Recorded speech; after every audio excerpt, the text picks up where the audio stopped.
Hello and the warmest of welcomes to your local part of the show, live and poised. And this week, what else can we discuss but the general election?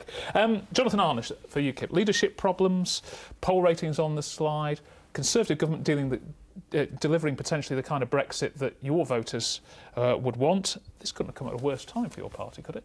Richard, first and foremost, I'm a Democrat. I believe in elections. I want the people to have as much of a say as possible. Now, of course, there are questions of trust.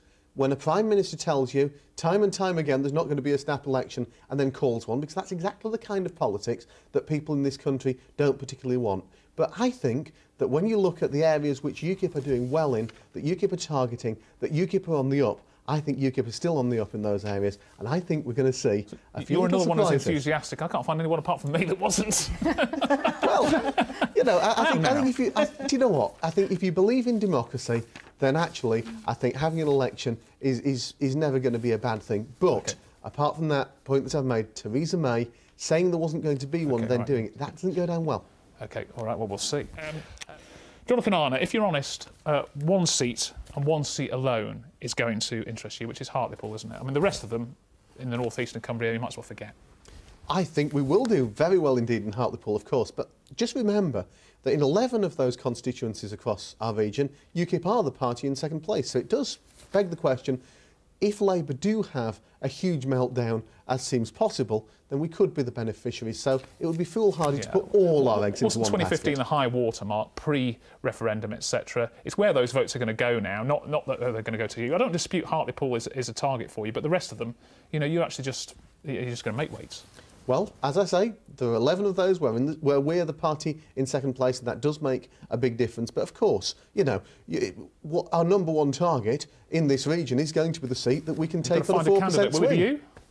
We don't know who the candidate's going to be yet. There's going to be a hustings on Wednesday night. Will you be there? And I may or may not be there. OK, all right, OK. I'm certainly not committing to anything live on air, and you know, we've got some great people there. Very wise.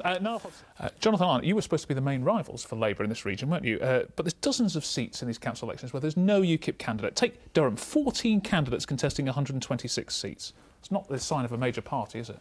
Well, Richard, I could sit here and I could make a whole load of excuses. I could talk about our best areas not being up and so on, or whatever. But do you know what? You're right. It isn't good enough.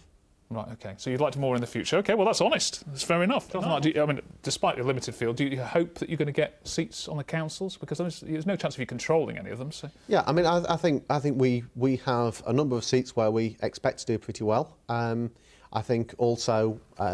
I know you mentioned Hartlepool earlier. We've got a by-election coming up there where we've got some incredibly good responses coming back. I think we're expecting to do incredibly well in that. And I would say that that there are a couple of seats in the southeast of Northumberland where we think we're going to do pretty well.